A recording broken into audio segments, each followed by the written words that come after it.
You're listening to the Ringer NBA show presented by FanDuel. America's #1 sportsbook has made it easier than ever to get in on the action during an NBA playoff game, even after tip-off. Just look for the live SGP tab on the FanDuel Sportsbook app and build your bet slip.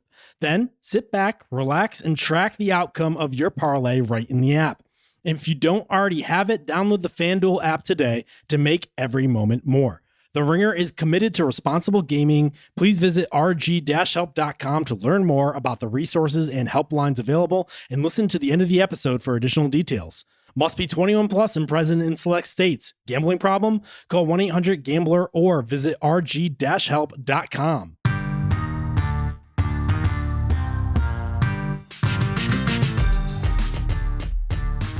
What's poppin'? Real ones. Logan Murdoch here. Raja Bell there. Me and Raja have just had a 30-minute pre-pod meeting that was actually just jokes and talks about Averex leathers and Fubu velour, and eventually we're going to talk about it. What is your favorite velour sweatsuit that you have ever had?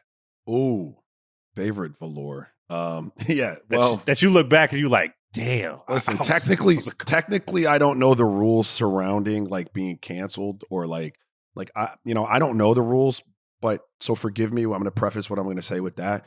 It's a toss up between like a Sean John. Okay. Because they used to make, I had a black and gray one that was like crispy. I used to like that one. And a Nietzsche. And then I think Rockaware was making velours back then. But like to Cliff's point, I was in Philly for a couple years when Rockaware was like it. So like if they made velours, I had them and I wore them. Me and Victoria and Cliff pre-pod meeting we're just talking about we were talking about GIllie Da Kid, and then it just went into a conversation about Zoo York and Averex and how I used to have the G Unit velour with the G Unit sneakers, and then I used to have a Fubu, wear white and blue Fubu velour. Okay. With the forces. I thought I was cold. We'd just go to Bayfair Mall and just walk. You know, when back in the day, you just walk in the mall, you didn't have nothing else to do, nowhere to go, just walk. Yeah, you want motherfuckers to see what you were wearing. Like, yeah. Exactly. Yeah. Anyway, I don't have a transition for this, but OKC, I want to talk OKC Thunder, Denver Nuggets. Just let's wrap up that series, and we're going to talk about our favorite storylines going to the conference finals. Really excited about that. It's been a while since we talked. I think it had been a week, Ra. Going into OKC Denver series, we always talk about poise within the playoffs, and I was really curious to see how OKC would be in a crazy environment like a Game 7, especially in this series against a team in the Denver Nuggets that have championship experience, although are battered as a basketball team and a franchise and organizationally and all the isms that you want to bring out. But I was still wanted to see how OKC would respond to that. And early in that game, I was really concerned about OKC and the outcry, because it doesn't matter what you do in the regular season, especially in this apron environment, if you lose prematurely in the playoffs, it could spell the end of that roster as you know it. So there was a lot of pressure riding on Oklahoma City, and they come out flat. And then Denver takes out Murray and Jokic, and it was never the same after that. And it just seemed like for the second straight year, Denver just runs out of gas, whether it be from the injury standpoint or just being just downright tired, and you saw that. What did you see from this Game 7? How does it educate how you feel about OKC going into the conference finals? And how do you see Denver going forward? We all know the cap situation with them and what they have to do. Just what are your thoughts on all of that? It's a very Logan Murdoch question that I just gave you. I gave you 7 questions. I hope you can answer at least 5 of them. Let's see. What did the game say to me? Well, honestly, that is what OKC was going to be, at least from my perspective, through these playoffs. Like, I thought they were the better team. I had them picked to go to the finals. I still do, but there was going to be some learning on the fly, some growing up right before our eyes. There were going to be some situations that they found themselves in that they were going to have to big boy themselves up out of, and they did that, right? And so, I think for me, because I was on with Ryan, and he asked me like if it had kind of changed my opinion of them at all, and the answer was kind of no, because I thought that was going to be the case. Like they are a good team. They've got a lot of weapons. They're great defensively. They got a lot going for them, but we were going to have to see if Chet could deliver. We were going to have to see if Jay Will could deliver in support of SGA. And so all of those things were going to have to play themselves out. And if they did, you suppose that they would win the games, right? From Denver's perspective, I mean, with everything going on with them, I thought it was a valiant effort. I want to give a shout out to Coach Adelman. Like that was a valiant effort. Do I think he got outworked in the last game? Yeah, but like I got to give him credit for having them playing deeper and harder than I thought I would have given him credit for up front. Right now, I don't know how much of that has to do with him. Like Jokic is phenomenal, and how did he do based on expectations that you had going into the playoffs? But that's what I'm saying. Like I'm not critiquing his last game's performance as a coach. I'm just saying I thought they would be completely dead in the water. And if I'm being fair and honest and calling things a buck, I think he did better than I thought he would. Like I really do. So I got to give him credit. They have work to do on their roster, Logan. Yeah, like they just have work to do on the roster, and that's what that boils down to. OKC was a 60-some win team. They were a better team than Denver. Yeah, I mean that just shows, I think, even the greatness of Jokic. Right, he had a good series by Jokic standards. I think he had 28. He averaged 28 and 14. Was below 50% shooting wise, but he was great. You will take that. He wasn't historically great, which is what was needed in this series, obviously. But what I did like about Jokic, and I do want to get your point of view on this one, like I think from a leadership standpoint, he took a step as well, right? Mm-hmm. Where, or maybe it just wasn't needed in previous years, and he needed to step up even more now with Adelman now in the fold. But you saw him more than ever being more animated on the floor, getting guys in position, talking to them on the bench, getting the board, and just like saying, here's a play. This is what I need from you guys, right? And that was really impressive, though, Raja, was Jokic maturation as a leader, too. Yeah, while impressive, I don't think I don't know that that's what you want him to be. I don't think that he's a front-facing star like that. Do you know what I mean? Like, I think he's way more comfortable. Like, if you see him, he don't like the cameras. Like, he wants to just be going to do his thing. He wants to just come in there and hoop. And drink beer. You know what I mean? Like, that's the sense that I get from him. Now, I don't know him, but like, I think while leadership is great, I think he was always probably a subtle, behind the scenes, maybe not up front and in your face as much type of leader, right? And I think the fact that you might have had to see it more speaks to like what was going on the staff and within the organization, and that void that he had to step into to try to fill a little bit. And kudos to him. And you're right. Like, we saw it play out, but I don't think that that's his like comfort zone of having to do, like, come on, man. Like, he does literally everything on the floor. We don't want him to have to do everything for the team. Like, we don't want him having to be coaching in every timeout and shit like that. And so, let's not forget the Michael Porter Jr., like, he didn't play great. Injury, shoulder injury. Gordon, last game, hammy. Like, they were right there. I don't think this is an indictment necessarily on Denver, but I do think they have to work on that roster a little bit. Yeah, I mean, a lot of those people that you named might not be on the team next year. I mean, it is going to be hard to move Murray, for instance, right, with that contract, and not necessarily an all-NBA or all-star guy, and you're paying him a lot of money. Michael Porter is going to be good, but it's with this new apron, it is so prohibitive if you are a really good, expensive team to just build around it, right? And I think we're seeing that bearing fruit. I mean, I was listening to Zach Lowe and Howard motherfucking Beck and just talking about how hard it is for Boston to recover from this Tatum injury because there's just so many pieces that just have to fall, right? And what do you do in that case?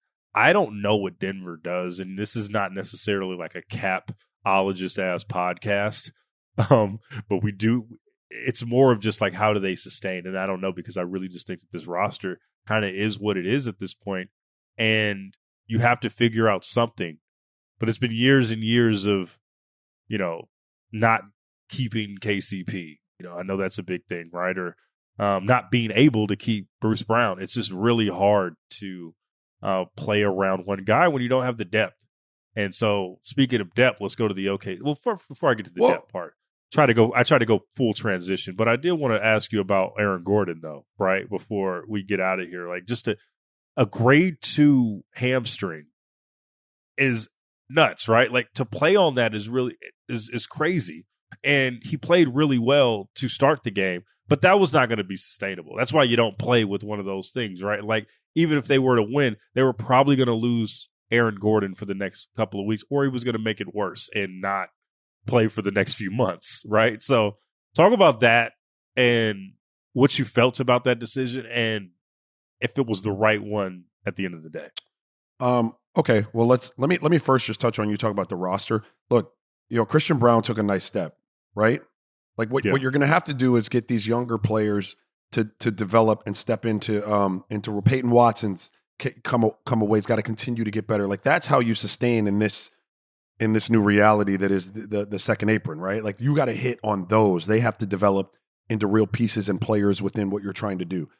As far as Aaron Gordon goes, like, it was just a really, gutsy effort. It's always a tough call. It's always a tough call on a team when you're injured and you're trying to figure out whether yourself at whatever percentage you can be is a help or if it's a hindrance to the team. Whether you're gonna provide something that they need, or whether a healthy body off the bench is going to give them more than you.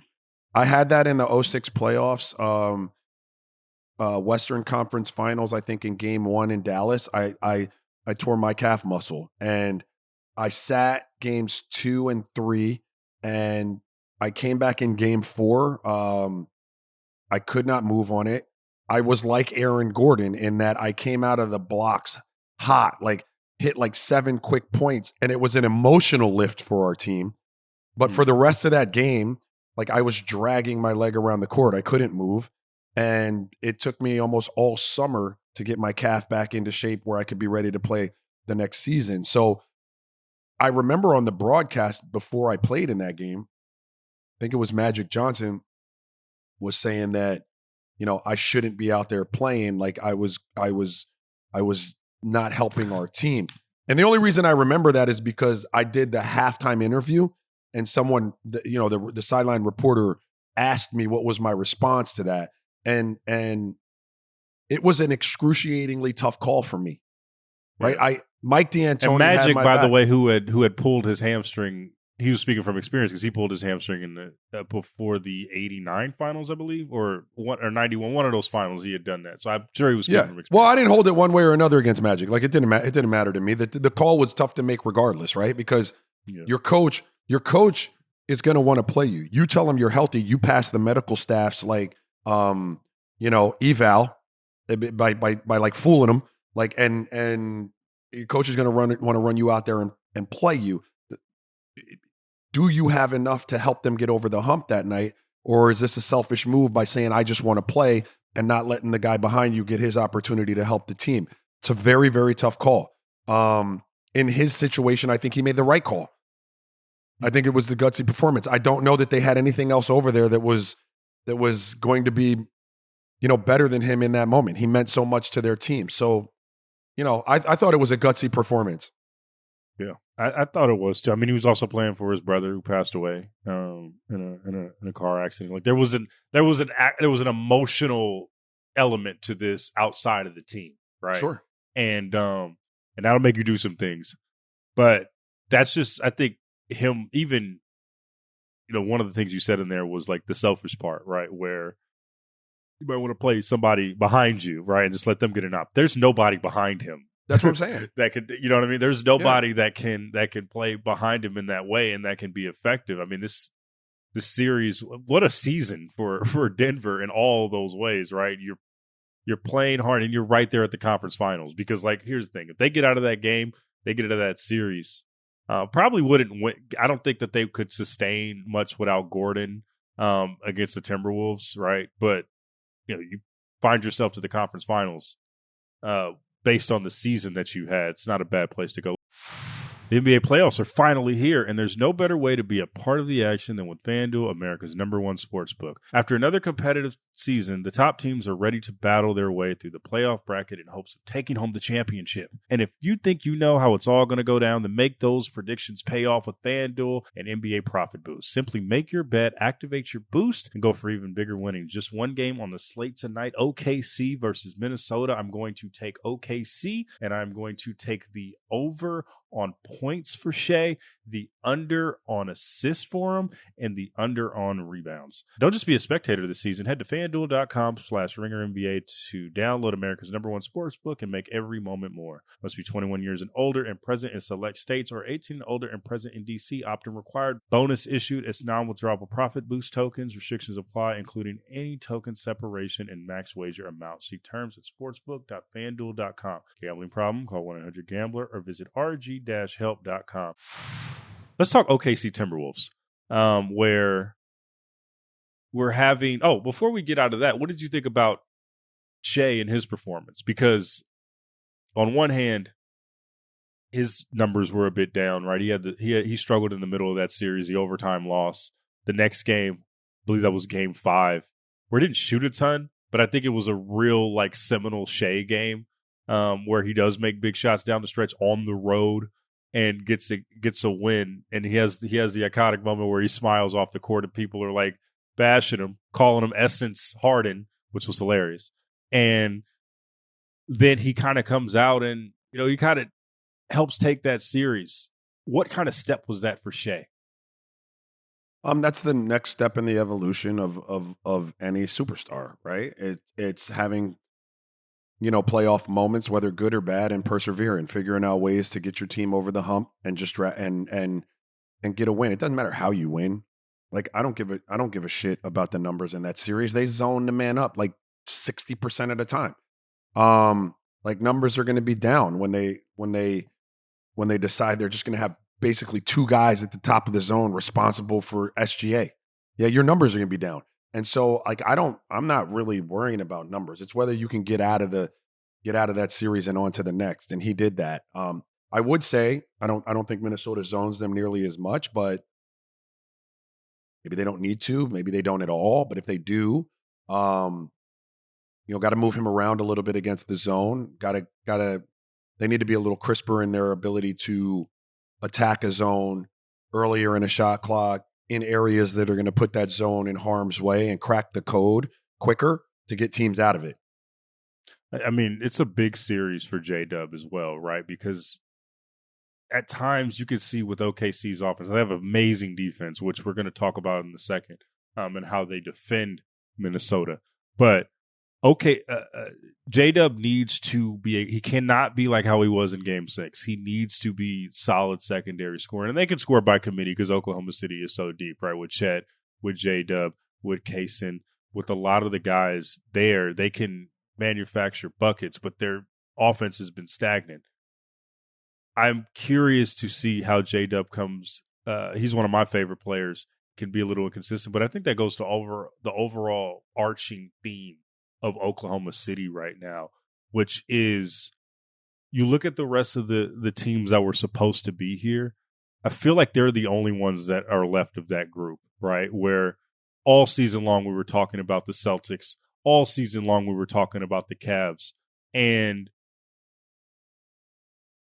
it's so funny that the young team was able to get through this gauntlet so far, right? They still got a long ways to go. They still want to get to the finals. They are still the best team left in the league. But you see a maturation process kind of happening in real time. You saw that a little bit in the first round and in the first game of this second round series, where no matter what you are, what your record says, you're still a young team. And you start to see them figuring it out, Raj. You start to see them figuring things out in real time and have to be reminded, oh, wait, no. Y'all got us fucked up. We have to cook now. And you're starting to see them reach levels. And that's been the most impressive thing so far when I think about Oklahoma City, is that you're seeing them grow in real time when other teams haven't necessarily had that maturation process, and those other teams are veteran teams. So it's been really a treat to watch OKC so far. Yeah, no doubt.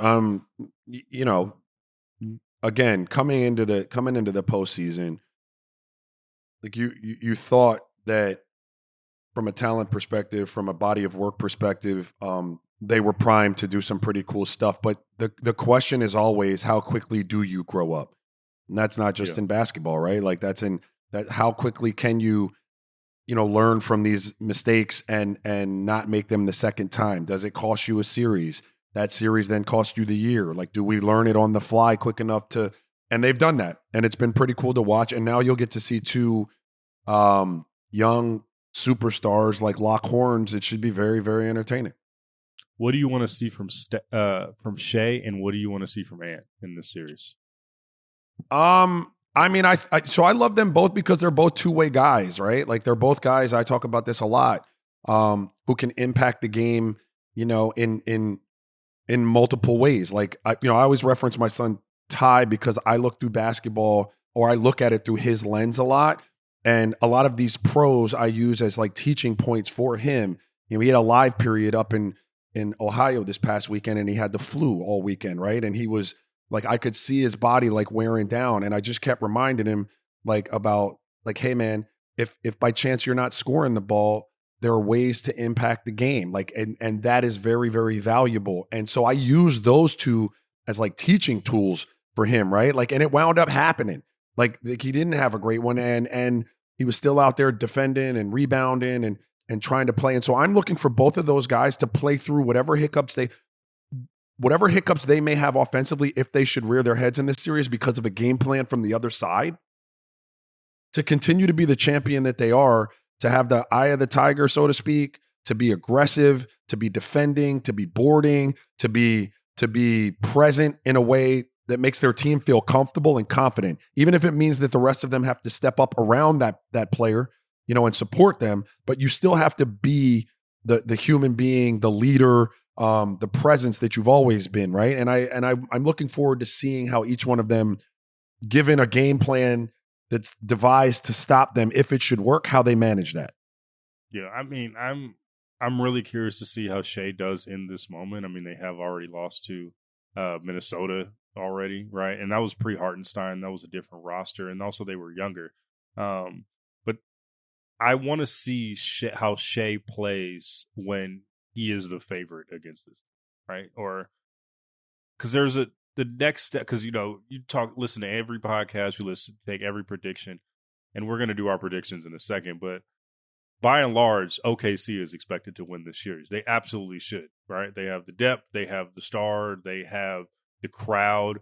They did one thing they don't have on them is attrition. But I mean, they're a young team; they'll figure it out. But I want to see how they do when and they've done this all postseason. But I want to see how they do when they're expected to do something, right? And there's an inherent pressure that comes with that. And so that's something that I want to see. It's going to be, I think it's going to be a tough series for Ant in this way, just because he is. This isn't the Golden State Warriors where you can just work your way into a series, where he struggled the first two games. It really didn't matter. Even the last couple of games of the Lakers series, he just didn't play well and the team picked him up. He needs to be on 10 from jump, and he needs to play within himself. They cannot have the turnovers that they've had in the first two rounds. That's going to be the key, turnovers. Is it fair? Like he's had superstar moments this playoff run, but he hasn't been a consistent superstar. Like in terms, I don't think of he's had a game, Ra. Yeah, maybe not a game. I mean, you might be right. When I say game, I don't mean. I know there's the real ones are going to come after me. Like, well, he had this stat sheet and this stat sheet. When I saw him against Golden State, it was like, okay, he had a quarter, right, and that was a fucking brilliant quarter, or a brilliant quarter and a half. Not a game to where like he is in complete control. He is just trying to figure it out. I'm sure somebody's going to throw a game at me, but like a Yeah, consistent game that you remember. You know, I might give him a game, but I hear what you're saying, though. I feel you. Right. You. Hey, also, there's always some stuff that we talk about on this pod where we'll say something on the pod and then we'll immediately get flooded with in our mentions like, oh, here's a YouTube link to this game. What the fuck are you talking about, you dumbass? But that's the feeling that you haven't gotten, right? You get what I'm saying? Right? He hasn't put his imprint in the playoffs the way you would want him to. Yeah, I would agree. Well, look, to defend him, I just say we're winning. We're here. So, like, whatever. Yeah. But I would agree with you that in this series, that's going to have to be more consistent.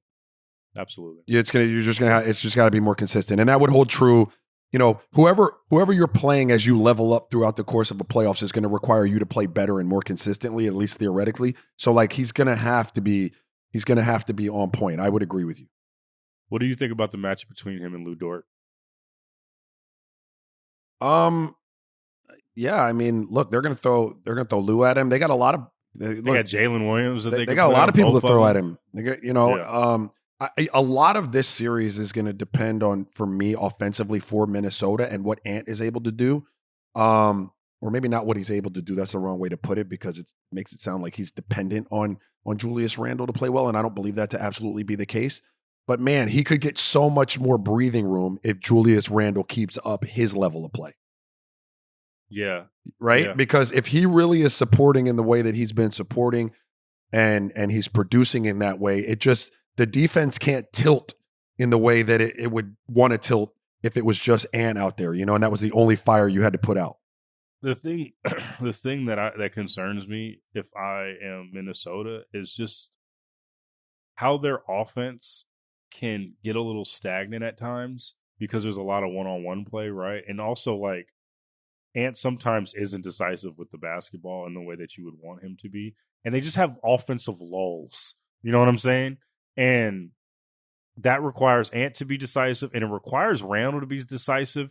And he's been great against the Warriors and against the Lakers. But those two teams didn't really have front lines like that. You know what I mean? They were not even close to the defensive presence that Oklahoma City is, both by the numbers and both by the sheer bodies that are on OKC, right? Yeah, and size. Size. So, like, if he's going to the cup, he can't just put his head down and just, like, dribble the ball in the middle of the paint and just bully people in there. No, he's going to have to make decisive moves, get to the cup, lay up right here. Decisive moves, step back. He's not going to be able to, just be as patient as he is with this OKC defense. And I'm also concerned about that with Ant as well. Well, I mean, I don't know what he's going to be able to do. I'm fascinated to see what he'll be able to do.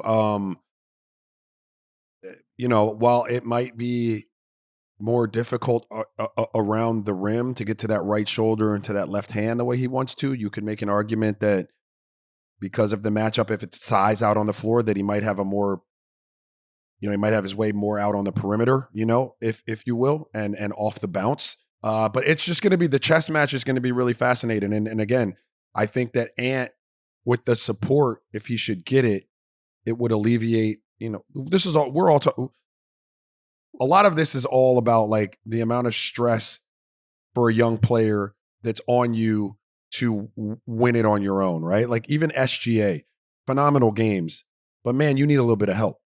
Right, you got to get that second guy to, and so like if you should get the help, it relaxes the star. And in the same way you always ask me, Logan, how does a role guy feel when they see the star come out and he looks great? And I'm like, man, that makes me feel really good. It relaxes me, right?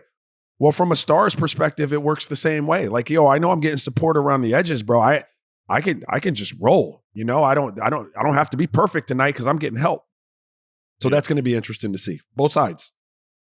I mean, from a defensive standpoint in Minnesota, like the length that they have with McDaniels is great. With Gobert, what do they need to do to sustain with OKC's front line, which is huge? You got Hartenstein, you got Chet. Just again have bodies. What do you see in the battle in the trenches from both teams? Yeah. Well, I mean, can Chet be a true number 3 offensively consistently is to some degree going to be the answer to OKC this year and what they can be, and then moving forward, right? Like, because we're kind of penciling him in as at minimum that, right? Like a number 3, a consistent number 3, right? Where the ceiling is on that, who knows? 7 foot with all this skill level, but can you consistently be a number 3 scoring option? Maybe sometimes a number 2 scoring option. What does Rudy's minutes look like? I just made the case, an hour ago that like there were more organic matchup minutes for him in this series because of the size of OKC. But I also said that like they have the best scorer on the planet in SGA. So like while other teams haven't really had a ton of success hunting him and like in pick and roll and really exposing him out in space, OKC's kind of uniquely positioned with SGA to do that. Yeah. Like the cat and mouse game that is that, his minutes, because there are more bigs on the floor versus like, hey, SGA can really expose you out there in space. Just kind of fascinated to see how that plays out. I don't have definitive answers. These are all just things that, as you go into a series, you're trying to take note of, might give you a little roadmap as to where the series will go. Who was the role guy for Minnesota that needs to step up? And Randall, I'm not counting in this, by the way. Randall is a guy you can pencil in or that you would need to pencil in. Who are the guys that need to step up to help offset that burden, the scoring burden that both of those guys, Julius Randle and Ant, have to have? I mean, Conley's there, McDaniels is there. Rudy's not necessarily a scorer. Naz Reid has been a bit up and down throughout the playoffs. Yeah. Like, who needs to be consistent in this series? Well, Julius Randle, right?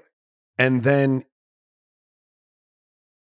either Naz Reid or McDaniel need to be on point. Any given night, I got to get one of them. If they alternate nights, no, right? On any given night, I need to get one of them. And so yes, that could be an alternating thing. Or if I get both, I feel really good about this. If I get both, then Julius Randle can have a semi-off night. You know what I mean? But like, I'm going to need 3 guys. I need 3. And that's why I keep saying like Chet as number 3 over there. But real talk, it could be Caruso, or it could be, Hartenstein or Lou Dort or anybody like that. But you're going to need that third guy. So for me, it would be McDaniel and Naz Reid, Minnesota's. Yeah. Time for prediction.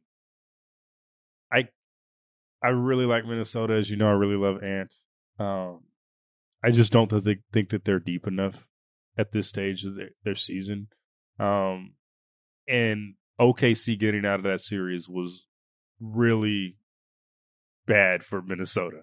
Like, there's a world where I know they were rooting for Denver because if they get Denver as a hobble team with less depth, they're probably a shoo-in to go to the finals. Now I just can't see them sustaining that effort and cutting down on the turnovers in the way that they should and playing smart enough basketball to overcome this Oklahoma City Thunder team.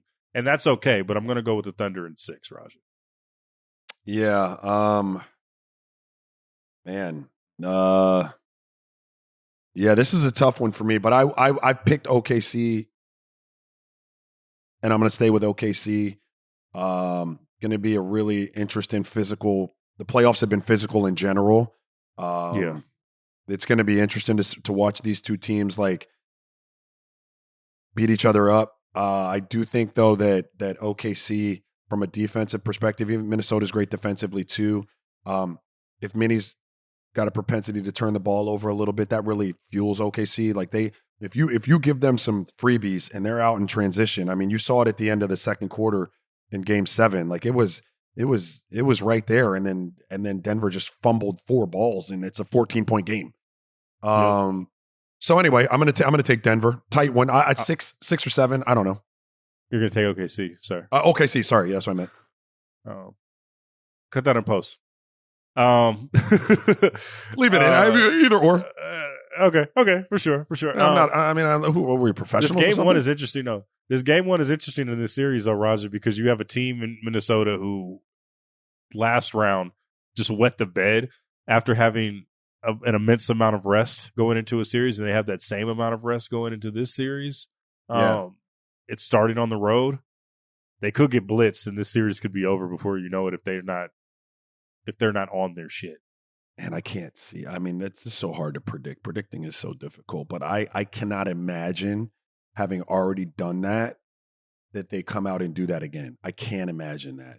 I can't imagine that they come out. Everything you will be talking about around that building is to guard against and remind people of what happened the last time we had this scenario. So, yeah, I just couldn't. I don't think that happens. But if they do, yeah, you're in trouble.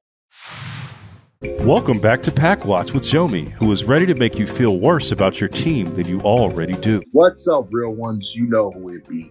Jomi, back with another Pack Watch. And, I'm supposed to pack up the Celtics, but, with JT's injury, hey, man, hope he gets well soon.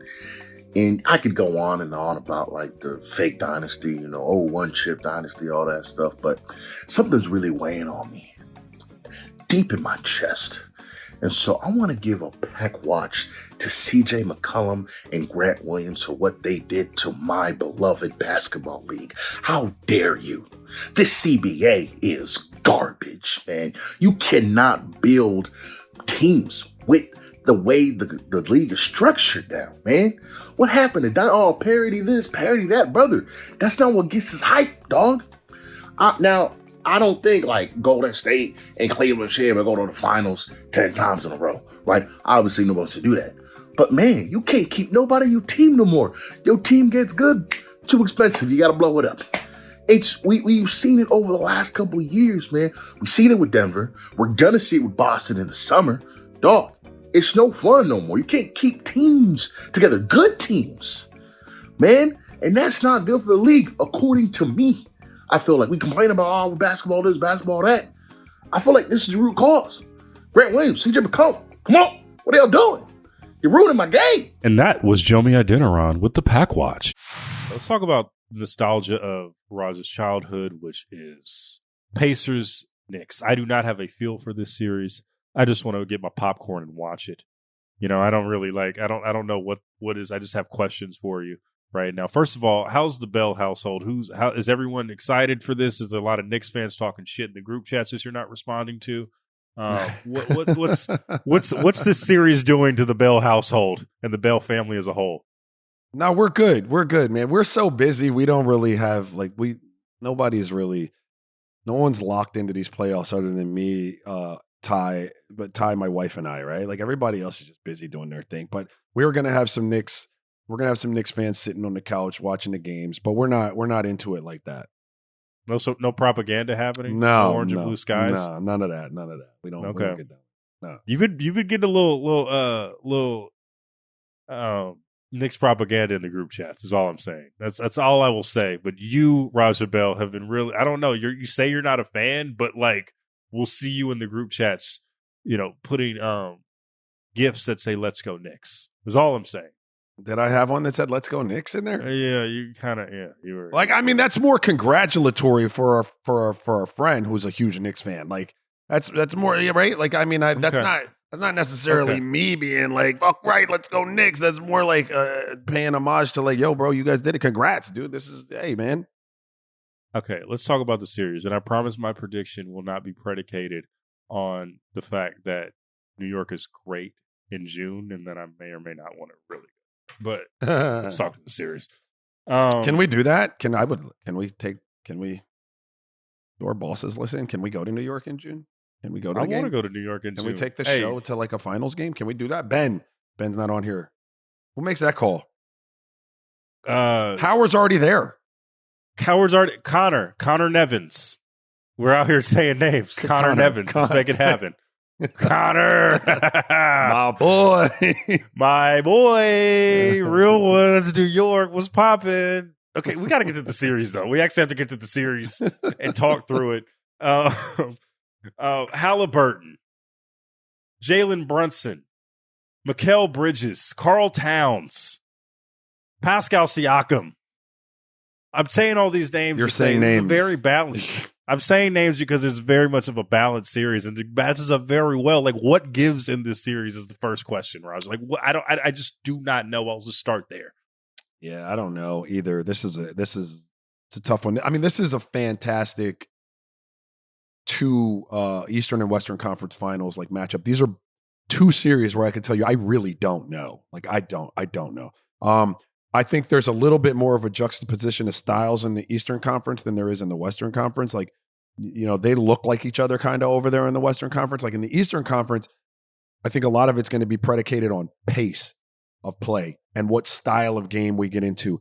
If we're out on the highway flying up and down, like, this is where Indiana wants to live. This is where they play. We're driving like Cliff on I-95 right now. Huh? If we're rolling, you know what I mean? If we're stuck in Miami or New York traffic, like I-95 traffic, at 4 p.m, and it's bumper to bumper, and we're like, trying to bogart and get in and switch lanes. That's the Knicks style. So like a lot of it's going to be played. A lot of it's going to be, predicated on what style of game we get. I really like that. That transition was great. Thank you. I appreciate it. You said you're driving on the West Side Highway, and then you went right to I-95, talk about the Knicks. I was like, oh. Yeah.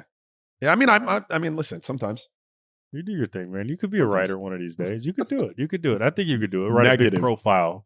5,000-word profile for Rah-Rah. All right, let's just go down the line. Now, what do we think about Karl Towns in this series, right? Because on the one hand, he's been cooking the Pacers throughout the regular season. It's a great matchup for him, right? They just play him one-on-one. He gets to his spots. He makes his shots. Bong, bong, bing, we're here. But in this series, he's going to be tested. He might get double teamed, but also on the defensive end, he's going to get targeted. Now, he's gotten targeted in previous series. Tatum tried him for the most part, probably to the detriment of the offense. But I think the Pacers tend to target guys more within the flow of the offense with their pick and roll, right? When Halliburton is playing point guard with the step backs, or going to the cup, the pick and pop that he has with Miles Turner. Where do you see Towns in the series, and what does he need to do defensively in order to mitigate all the things that I just said, that we have just said with the Pacers offense? What does he need to do? I mean, he needs to be solid defensively. He needs to. Yeah, I mean, I don't know technically what he needs to do, but he's got to be a solid defensive player. He's going to have to keep the ball in front of him. Not be the breakdown consistently at the point of attack. They could switch all they want. If you're giving up that shot that Jason Tatum wound up taking a lot, which is that contested three, because you've done a good job out there in space, like teams can live with that as a defensive unit, if that's what you're giving up on the switch. But if we're going to keep getting like blown by and now our defense has to collapse all the time, that's when we get in a tough spot over the course of time. If I'm the Pacers, Ryan was asking me this before, like, what do I do with Karl Anthony Towns? And I said, like, I don't know that I'm doubling right away. I want to see if he shows up. And this is not a knock. This isn't a knock. I don't mean it to be one. It's a prove it. But I want to see that and try to devise a game plan for Brunson and try to put that fire out as much as I can. And then if Cat should keep showing up and then, we'll adjust. But again, this is not unlike the other series in that you kind of know what Brunson is going to do. Even if like the Celtics did a good job on him over the course of a series, he's still imprinted on those games late and was the deciding factor in a lot of them. That's what he's going to do. So the question is, can Cat like supplement offensively and be a true number two? You just kind of alluded to it, and it was the reason why I don't have a feel for this series is because players on both teams, Halliburton and Brunson, are two guys that just lay in the weeds until the final minutes in terms of scoring, right? And they can just go off. You don't want the game close if you're playing against the Pacers because of Halliburton's, right? He could be the scariest man on the planet. And then if you're playing against the Knicks, same deal with Brunson. You don't want to keep the game close because you know what he's going to do with it. I just don't know what gives with those two scenarios on the table, Raja. Oh, I don't know either. I mean, Brunson is one of the best closers in the game, and I would put Tyrese Halliburton in the conversation with him. And I do think that Halliburton has that it kind of factor in his mind.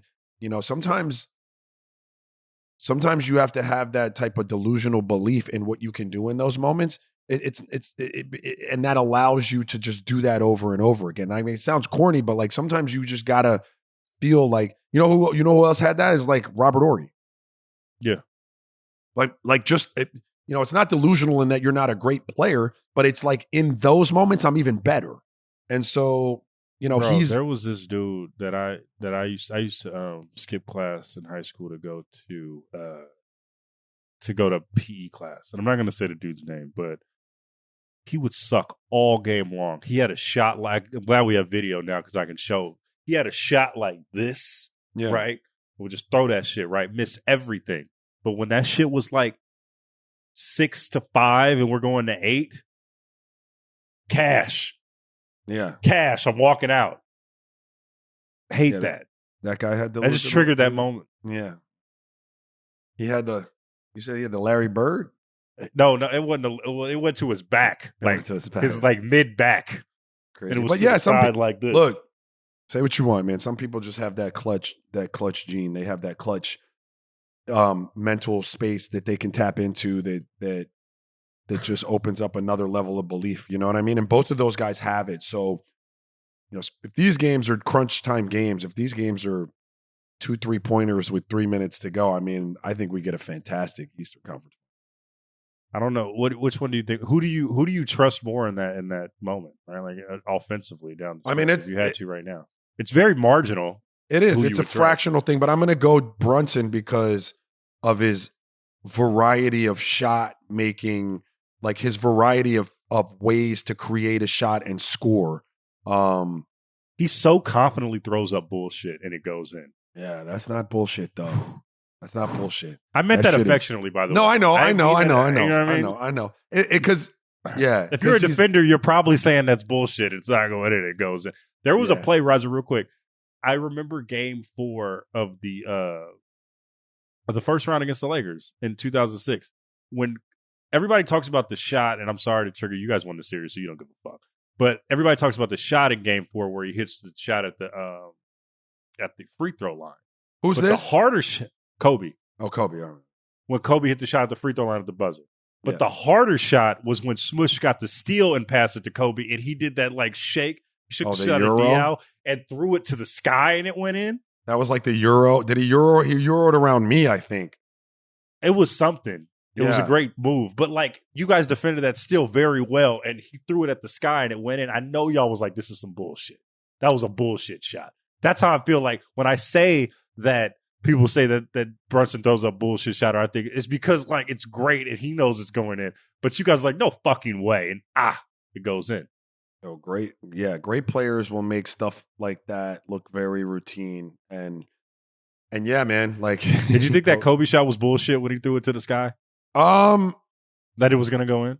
No, in the moment, man, that stuff was happening so fast. Like you just in disbelief that we turned it over. And then was that, I'm trying to remember, was that the one where Steve was like out of bounds? And I don't remember that so clearly anymore. But the one that was I was in disbelief was when we made the pull up. That was the one around the free throw where like I was there, Boris was there.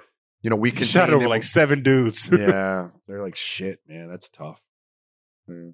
I did not mean to trigger. That was just the first thing that came. No, I'm not triggered. We won the fucking series. Like I'm not triggered. Okay, all right. What? Well, all that the fucker? No, I'm just joking. What did you say the other day, bro? Fuck the Spurs. That shit was so funny. Keith, clip that. Send that to the group chat. Oh my goodness. But no, we just go on our tangents. That shit was hilarious. Okay, let's get back to the series really quickly. This seems like a Pascal Siakam series waiting to happen. Seems like there's something there. What do you like? It seems like he is a guy, obviously, like he is a guy that people know to be great within the league. Draymond just talked about how his first matchup against Randall was only one of two matches where in the last few years where you feel like he lost his matchup in the playoff series, and the other was Pascal Siakam in the 2019 Remember that. finals. He seems like a guy in a big moment that can will them. That's why there's so many of these types of guys within. Because I talk about Pascal Siakam, but then I'm thinking about Mikal Bridges over here, right? And that X factor, and this X factor, and this X factor. Who's the X factorist of factors right now? I don't know. But look, the better way for me to answer this is whoever gets the more consistent output from their number two is going to be in a really good position to win this series. So if and their number twos fluctuate on the Knicks, though, right? Because the number two could be Mikal Bridges on a given night too, as well, right?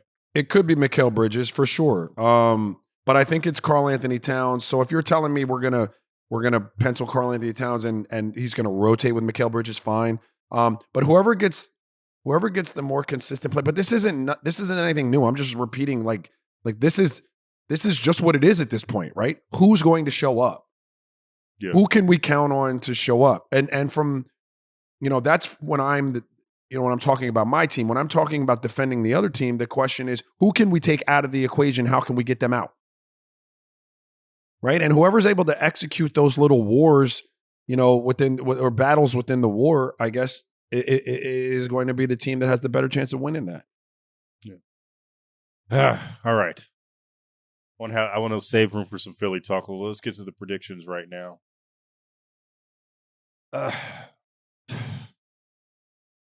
I'll go first. Knicks in 7. All right, you went first. I will go. I'm also going. I'm gonna. I went back and forth. At first, I was all Knicks. Like I sent it in the group chat, right? And then, if I'm being honest, over the weekend I was convincing myself that no the prospect Pacers for a live show in Indianapolis. Huh? No prospect for a live show in Indianapolis, buddy.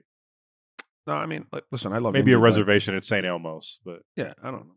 They got they got a White Castle that I used to pop out. I love White Castle. I used to pop out. Like I grab like. Remember we had the proximity. Remember we had the proximity conversation pre-pod. We don't have to get fully into it. Remember that conversation we had pre-pod? The what? Remember the proximity? The proximity. Conversation sure. we just had. Your proximity was really close when you were eating the White Castle. Huh? You're very very close proximity as a. I had wondered. Yeah. But what was that? Yeah. So I had convinced myself of Indy being able to tempo them out of the series, but then I came back and I settled on the Knicks, and I will say the Knicks in 6 would mean they'd have to win. I'll say the Knicks in 7. Okay, all right. Cliff, my guy. Who do you have? What are your? First off, tell the people your picks for the conference finals, and then let's have some quick Philly talk. I like the Pacers to keep the pace up. I like the Pacers at 6. This is no hate towards the Knicks. This is just how I feel. People might think I'm a hater because I'm from Philly and all that, and it's some type of cousin rivalry. But I'm gonna keep it a being with you. I really think the Pacers are gonna win in 6, and I like the Thunder I picked the Thunder to win the finals before the season. So I like the Thunder to go to the finals before the season. So I like the Thunder to win in 6. I think the Thunder will beat the Wolves in 6. That's fair. Before we get to Philly talk, Raja. For him talking about pace and bringing up pace for the Pacers, I've been meaning to ask you this question. How does pace just counteract and I'm just asking this from a standpoint of, 7 seconds or less. How does pace actually help your defense, even if your defense is middle of the pack? How does pace running, dude? Yeah, if you're just running guys off the court, how does that help a fledgling defense or just your defense in general? Like if you have a good one too and you can get back, how does that help the pace? I think look, the only argument I'd make for pace helping your defense is, I've always argued that it's easier to entice a slow team to try to play fast with you than it is to entice a fast playing team to play slow with the team that plays slow. So by that I mean my defense as the team that likes to play with pace, those usually aren't like the best analytical defenses in the world. But by the nature of you trying to play fast with me, you're not playing on your normal rhythm, which is beneficial to me, right? So like that would be the best way I could describe that, right? If I get you into running with me, it's not the pace you normally want to play at. You're not going to be, as good offensively, at least in my estimation, and that is a win for my defense. Okay. We'll see how that plays out. Yeah. How do you, in that series, do you think that is something that can be used against the Knicks, who have, they don't have necessarily great defenders, but they do have a pretty good defense in this context in terms of physicality? Yeah, well, as it relates to the Knicks defense, me playing fast, like that is to negate their ability to like sit down, be big, be physical, put their paws on me, beat me up, grind the game out in the way that they want to. At least the Thibodeau teams historically want to play you defensively, out physical you, just beat you up and stuff like that. And so my pace as an offense is to negate that. That's why I said this series is about pace for me. It's going to be about who controls it, how many games are played at each team's desired pace. It will dictate in large degree how this series plays out. If you get a bunch of games in Indiana's wheelhouse, then I'd give them the advantage. If New York is able to kind of grab them, be physical, slow the game down, punish, then I'd give Knicks the edge. But this series, right. but the playoffs have been played more in the Knicks wheelhouse in terms of physicality with the whistle and whatnot. And so I lean towards the Knicks being able to control it a little bit more. All right, Cliff, man. So I don't know if you saw this, Raja, but This is something that we need to talk about. Podcast P has returned to the airwaves with GIllie Da Kid. And it was I haven't watched the whole interview yet, but I did watch just the first 10 minutes, and it was great.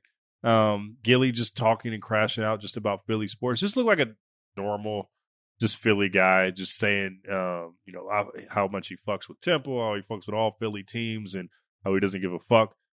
Philly fans don't give a fuck about the Olympics.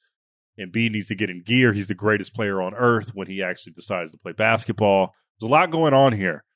I just want to ask Cliff, the resident Philly guy right now, what did this interview do with how you feel about Paul George right now? Like, did it make you feel better about him as a Phillyite?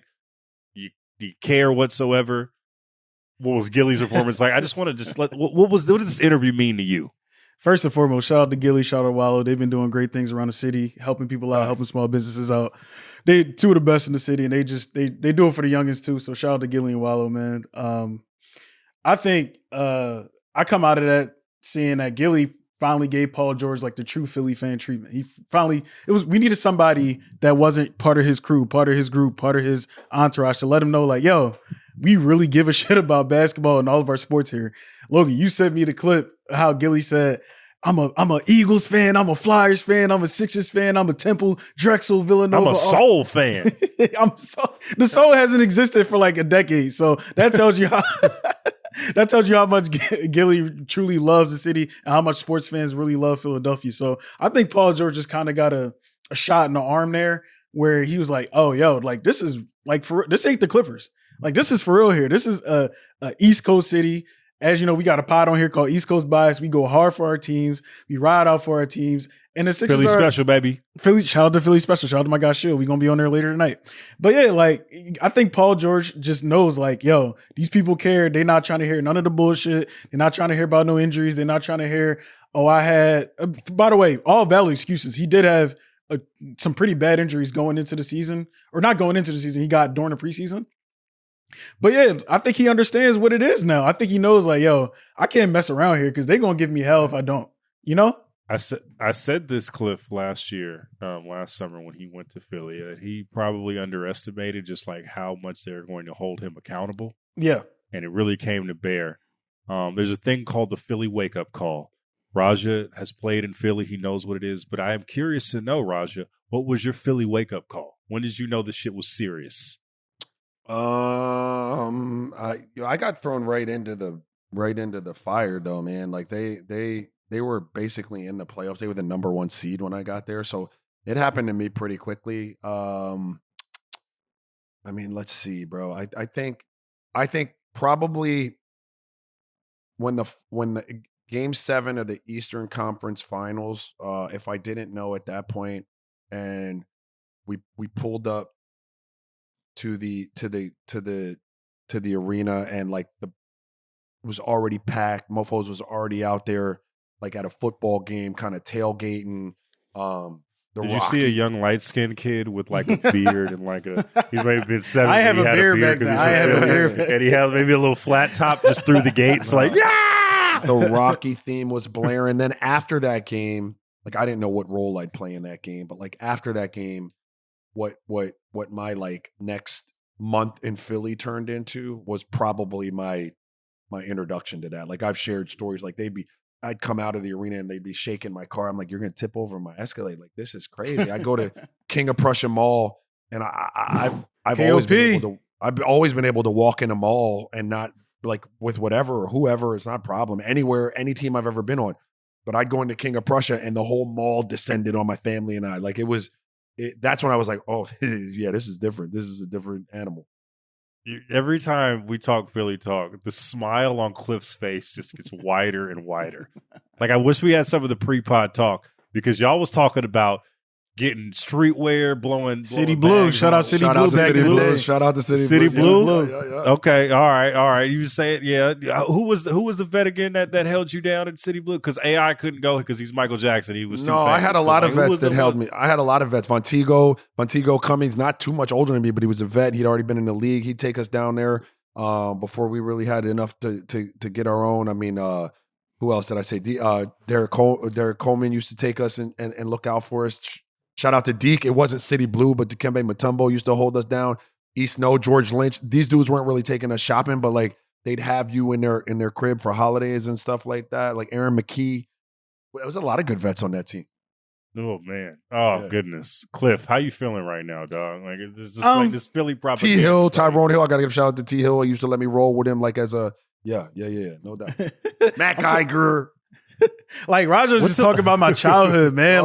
Bro, what's it like though to be the dude though, Cliff? What's it like to be the dude in Philly, bro? How do they like? Because this is back to what Paul George is like. He wants to be the dude so bad. It's a lot of pressure that comes with that. Dude? Raja knows firsthand. It's a lot of pressure that comes with that. No, he does not. I was never no. No. I'm speaking from looking at it from AIs from being an AI team. Okay. Bro, AI got so much hell, but he's revered. He's in Philly lore forever. He might be our favorite athlete ever in Philadelphia history. But he got so much hell during the time that he played in Philly, from the papers to the new hell. My mom even used to tell me like, "Yo, don't look up to that." What's your mama say? Bro, she hated everything about Allen Iverson. She hated like the way he dressed, his braids, like the rapper shit. Like she didn't like none of that. You know, my mom super Catholic though, Haitian lady, so she wasn't for none of all the street shit. So basically, like she didn't like the embodiment of what AI was, but AI was just a hard worker, and that's why he's revered in Philadelphia history forever. Like AI is stamped forever. He doesn't have to pay for anything ever in Philadelphia, and if he does, the person that makes him pay should be arrested. Like that's how much AI is loved in Philadelphia. I'm dead serious. So basically, what comes with that is you have to embrace the city. You kind of have to take on the culture of what the city is. It's blue collar. Like GIllie said, people's houses is next to each other. If your baby mom's is arguing with her man, you're gonna hear that 2 doors down. You know what I'm saying? Like. It's that serious out there. It's a blue collar town. Like you just gotta be with it. You gotta just fall in line with how the Philly logic is, whether it's illogical or not. That's how we are. We just ride for our teams. Is that why GIllie said that that Embiid is the greatest player in the league right now? Like he's the best player in the league? Well, GIllie's basketball takes be a little bit off, so I'm not his basketball takes don't be the greatest. But I mean, look, Embiid, when he plays, he is a top 5, 6, 7 player in the NBA. It's just whenever he decides to play. We never know that. So, we don't know what's up with his surgery. You don't know if he's going to come back healthy or not. No one's sure of his even whereabouts right now. But if Embiid does come back, the expectation is going to be even crazier now, because last season you had the third best odds coming into the season to be in the finals. Now you got the third overall pick. You feel me? Like that's night and day. So the expectations for Embiid are as high as it's ever been. He got to come back in shape. He has to come back healthy, and he has to come back and drop 25 and 15 every night like he's supposed to. That's the expectation, bare minimum. So it's a good start to have Wallo and GIllie on the podcast coming back, right? But what does PG have to do to be like a top 156er of all time? I mean, score 20 points, give us about 7-8 rebounds a night, be productive, be efficient, no complaining. We don't want to hear anything about my injuries, this, some that. Like, that's here's a problem with me that I kind of disconnect from Philadelphia fans. Like, I understand injuries can really be like detrimental to a player's health, right? The player's performance. I get it. I totally get it. But no one's trying to hear that. Everybody's just trying to say like, yo, you don't want to hear about no injuries, none of that. You better get out there. For instance, Cam Jurgens is the Eagles center. He was listed as out during the game, the NFC Championship game, and ended up playing in that game. And people were like, "Oh, damn! Look at Cam!" And then he got a big extension. Now he's revered in Philadelphia lore because obviously part of a Super Bowl winning championship team. You know, so like it's stuff like that. Like the toughness has to come out of you. So people just want to see that toughness in PG. They don't want to hear none of the soft stuff, none of the injury complaints, none of that. Plus, you making $50+ million a year. You better come out and drop 20+ a game. That's minimum. That's bare minimum for PG. Ugh. There ain't no half-stepping on Real Ones, ladies and gentlemen. And that has been another edition of Real Ones. That has been Tuesday Vibes. Shout out Cliff. Shout out Victoria. Shout out Raja. We got Friday Vibes. It's going to be a great show. Can't wait for it. RealOnesMailbag@gmail.com. RealOnesMailbag@gmail.com. RealOnesMailbag@gmail.com. Tap in with us. We will see you guys on Friday. Me, Raja, Howard, motherfucking Beck. Raja, you better show up, because I can't have a cold-ass outro like this and you not be there. All right. See you guys Friday. Love you. Bye.